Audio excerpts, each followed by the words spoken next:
തെക്കൻ കേരളത്തിലും മഴ മുന്നറിയിപ്പുകൾ ഇന്നുണ്ട്. തിരുവനന്തപുരം, കൊല്ലം, ആലപ്പുഴ, പത്തനംതിട്ടയിൽ ഓറഞ്ച് അലർട്ടാണെന്നുള്ളത്. നമുക്കിപ്പം സുനിഷ ഇല്ലൂരുണ്ട്. Sunisha, good morning. തിരുവനന്തപുരത്ത് കുടയൊന്നും കാണുന്നില്ലല്ലോ, മഴയില്ലേ രാവിലെ? Good morning Arun. ഈ പറഞ്ഞതുപോലെ തിരുവനന്തപുരത്ത് ഏതായാലും മഴയ്ക്കുള്ള കോള് കാണുന്നില്ല എന്നുള്ളതാണ്. പക്ഷേ യെല്ലോ അലർട്ടൊക്കെ നൽകിയിട്ടുണ്ട്. ഇനിയിപ്പോൾ വരുന്ന മണിക്കൂറുകളിൽ മഴ കനക്കുമോ എന്നൊന്നും അറിയില്ല. പക്ഷേ നിലവിലിപ്പോൾ തെളിഞ്ഞ കാലാവസ്ഥയാണ് തിരുവനന്തപുരത്തുള്ളത്. തിരുവനന്തപുരവും കൊല്ലവും യെല്ലോ അലർട്ടാണ്, പത്തനംതിട്ട ഓറഞ്ച് അലർട്ടാണ്. അങ്ങനെ ആകെ മൊത്തത്തിൽ സംസ്ഥാനത്തൊട്ടാകെ നോക്കുകയാണെങ്കിൽ 5 ജില്ലകൾക്ക് ഓറഞ്ച് അലർട്ട് ഉണ്ട്. അരുൺ നേരത്തെ പറഞ്ഞതുപോലെ പത്തനംതിട്ട, കോട്ടയം, ഇടുക്കി, മലപ്പുറം, വയനാട് ജില്ലകളിലാണ് ഓറഞ്ച് അലർട്ട് ഉള്ളത്. മറ്റെല്ലാ ജില്ലകൾക്കും യെല്ലോ അലർട്ടും നൽകിയിട്ടുണ്ട്. പ്രധാനപ്പെട്ട കാര്യം, ഈ കണ്ണൂർ, കാസർഗോഡ് തീരത്ത് ഈ കടൽക്ഷോഭത്തിനുള്ള സാധ്യതയുണ്ട്. അതുകൊണ്ട് തന്നെ തീരദേശത്ത് കൃത്യമായ ജാഗ്രത പാലിക്കണമെന്നൊരു നിർദ്ദേശം കാലാവസ്ഥാ കേന്ദ്രം നൽകുന്നുണ്ട്.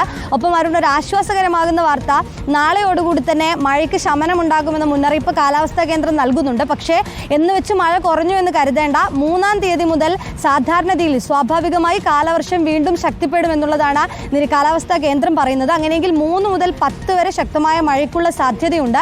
നിലവിലിപ്പോൾ മഴയ്ക്ക് കാരണമായിട്ട് പറയുന്നത് തെക്ക് പടിഞ്ഞാറൻ രാജസ്ഥാന് മുകളിൽ ഒരു ചക്രവാത ചുഴി രൂപപ്പെട്ടിട്ടുണ്ട്. അതിന്റെ ഭാഗമായാണ് സംസ്ഥാനത്തൊട്ടാകെ മഴ കനക്കുന്നത്. പ്രധാനമായും മലയോര മേഖലകളിൽ അതീവ ജാഗ്രത വേണമെന്നൊരു നിർദ്ദേശം നൽകുന്നുണ്ട്. ഇനി അങ്ങോട്ട് ബംഗാൾ ഉൾക്കടലിന് മുകളിലൊരു ചക്രവാത ചുഴി രൂപപ്പെടാനുള്ള സാധ്യതയുണ്ട്. അത് ന്യൂനമർദ്ദമായി മാറാനുള്ള സാധ്യതയുണ്ട്.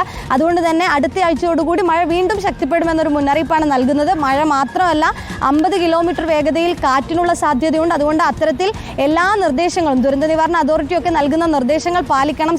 ഈ ജലനിരപ്പൊക്കെ തന്നെയും നദികളിൽ ഉയരുന്നൊരു പശ്ചാത്തലമുണ്ട്. അതുകൊണ്ട് നദിയുടെ തീരത്ത് താമസിക്കുന്നവരോടും തീരദേശത്ത് താമസിക്കുന്നവരും മലയോര മേഖലയിൽ താമസിക്കുന്നവരോടുമൊക്കെ ഈ ദുരന്ത നിവാരണ അതോറിറ്റി ഇനിയിപ്പോൾ മാറി താമസിക്കണമെന്ന് ജില്ലാ ഭരണകൂടം പറയുകയാണെങ്കിൽ അതിനും തയ്യാറാകണമെന്നൊരു നിർദ്ദേശം ഏതായാലും നൽകുന്നുണ്ട്. നിലവിൽ മറ്റ് അനിഷ്ട സംഭവങ്ങളൊന്നും തെക്കൻ കേരളത്തെ സംബന്ധിച്ചിടത്തോളം ഇല്ല. പക്ഷേ വരുന്ന മണിക്കൂറുകളിൽ മഴ ഉണ്ടാകുമെന്നുള്ളതാണ് ഏറ്റവും പുതിയ മുന്നറിയിപ്പ്. കാലാവസ്ഥാ കേന്ദ്രം ഇപ്പോൾ ഈ 3 മണിക്കൂറിലുള്ള ഒരു നിർദ്ദേശങ്ങളൊക്കെ നൽകുന്നുണ്ടായിരുന്നു. അങ്ങനെ അടുത്ത 3 മണിക്കൂർ നോക്കുകയാണെങ്കിൽ എറണാകുളം, ആലപ്പുഴ, തൃശ്ശൂർ, പാലക്കാട് ജില്ലകളിലൊക്കെ മഴയ്ക്കുള്ള സാധ്യത കൂടി പ്രവചിക്കുന്നുണ്ട്. അടുത്ത 3 മണിക്കൂറിൽ എറണാകുളം, തൃശ്ശൂർ, പാലക്കാട്, ആലപ്പുഴ ഈ ജില്ലകളിൽ പ്രത്യേകം മഴ പെയ്യുമെന്നാണ് സുനിഷ പ്രവചിക്കുന്നത്. അപ്പം എന്തായാലും സുനിഷ, നമുക്ക് കാത്തിരിക്കാം. ഈ 3 മണിക്കൂറുകളിൽ മാത്രമല്ല, ഈ 3-ാം തീയതിക്ക് ശേഷവും വീണ്ടും മഴ കനക്കുമെന്ന് പറയുമ്പോൾ അടുത്ത ജൂലൈ മാസം 10-ാം തീയതി വരെ ഇപ്പോഴത്തെ കണക്കനുസരിച്ച്, സുനിഷ പറഞ്ഞതനുസരിച്ച് മഴ ശക്തമായിരിക്കും.